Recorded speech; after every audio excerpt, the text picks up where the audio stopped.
So for part two of my Midnight Panic review, I'm reviewing the album, and I left off on song number 7. I'm now on song number 8. I've been mostly critical.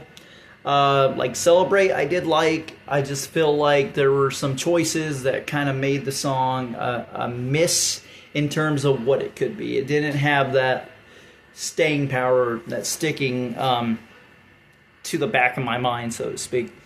But I did not hate it, and I actually think that it's a good song. So number 8, Not Looking Back.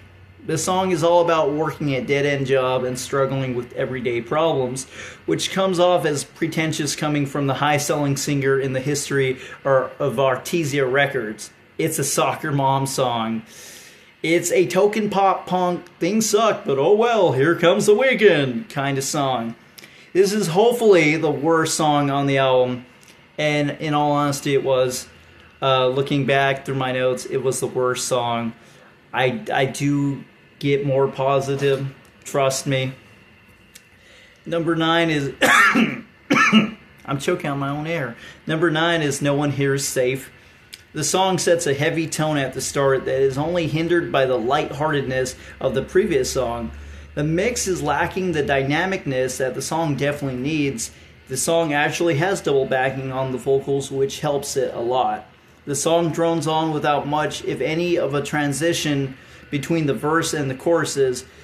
The bass here is again walling in the chord progression, even distracting from the really expressive guitar solo that closes out the song, which I will say I do like how experimental for a pop punk album, kind of commercial pop rock album. There's quite a bit of experimentation in this that I do like. I just don't like the delivery of most of it, and the mix has killed most of what I liked about the delivery. Like the bass is just bad on some parts, but I'm getting off topic. Number 10, Take a Look Around. This song starts with a light piano part before a heavy guitar riff and then a drum-heavy first verse. The lyrics are pretentious and brooding, but the chorus vocals sound good. The song doesn't really have a genre that I can put it in mentally. It's not a rock song, and it's the only song so far that doesn't swallow the vocals, at least at some point in the song. But that bass is just bad, as I said. And honestly, it's been what's killing the album for me so far. Number 11, Out of My Head. The vocals here are really good. From the first verse to the chorus, Mark is playing to his strengths here. The guitar is good. And this is a good example of pop punk songs done right. Except for the flat bass that would have benefited from some fuzz or an octave pedal. Sadly, the song doesn't have much chord progression, and it ends just as it really starts taking on.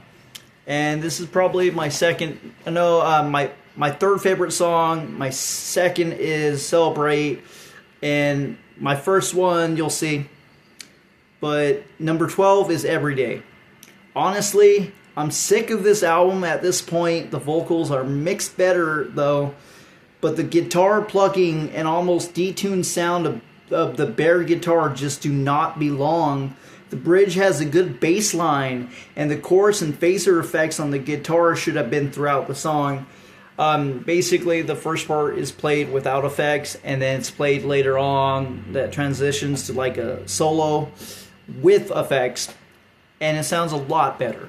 I would have liked it to been with effects throughout the whole song. And the last song on the album is Still Have You, which is actually my favorite song on the album. And I will say out of 13 songs, I tolerate one and I like 2 of them. I do like Celebrate, and I really do like Still Have You. The lyrics come off genuine, and their sincerity are reinforced by the vocal delivery. This song should have been in place of track 8, Not Looking Back. The song has a strong bass and synth that support Mark's voice, which is double back properly. The only criticism I have of this song is the chorus vocals should have been a little louder. This is the best song on the album by far. It's the best in all aspects. Even Mark not being the only one doing backing vocals helped break the cycle of monotoneness that held back the rest of the album. So those were my notes, but this is just coming off the top of my head. So overall, the album has a problem with the mixing. Like the bass, sometimes the bass just sucks and just sounds like the bass player winged it. Other times it sounds really good, but it still generally is too loud in the mix, and it kind of buries the guitar, which shouldn't happen. But compression issues seem to be the main reason behind a lot of the mixing sounding muddy. I feel like there are some odd guitar parts that just don't have effects that, like, even if you listen to Unstable from Adema, there's a lot of raw guitar effects, but there are still effects, there's still like this level of mixing that make it work. Promises is a good example, how it starts, but for this album, it just kind of really lacks dynamicness. It lacks this edge. And I do think that, for the most part, Mark Chavez was trying to break away from this rough, dark sound about drugs and the things he had been through in life. But most of the things he sings about are kind of just, for lack of a better explanation, they're just kind of middle-class suburban problems, and I just don't feel like that resonates for me.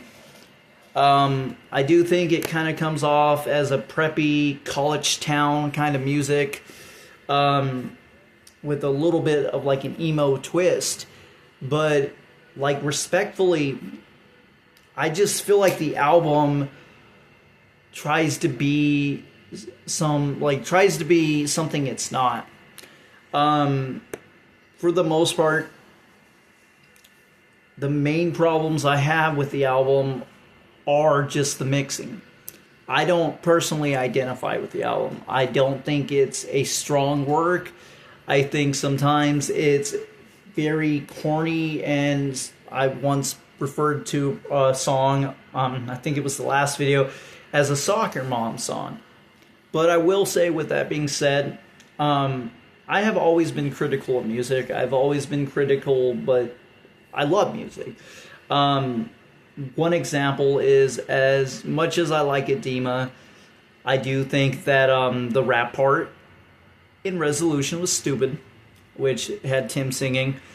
I do think Needles was the worst song Adema ever did, and like that was with Mark Chavez on it.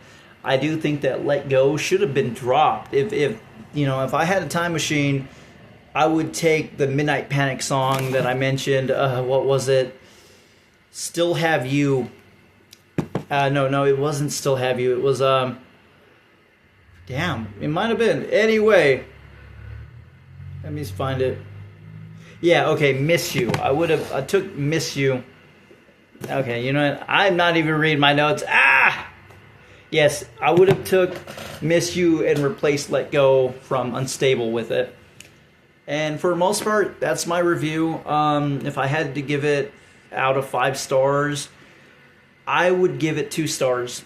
I would say that it's about on the low quality scale as Unstable. I do think something like Planets is underrated and deserves more love, 4 stars. But with that being said, I do not think that this album is the worst. I do think that it's better than most of Unstable. I do think that just like Unstable, if they had split it into an EP, it would have been a lot better. There are good songs on it. There are songs that I think would have been more digestible if the album wasn't such a big work. But thank you for listening. Thank you for watching. Let me know what you think.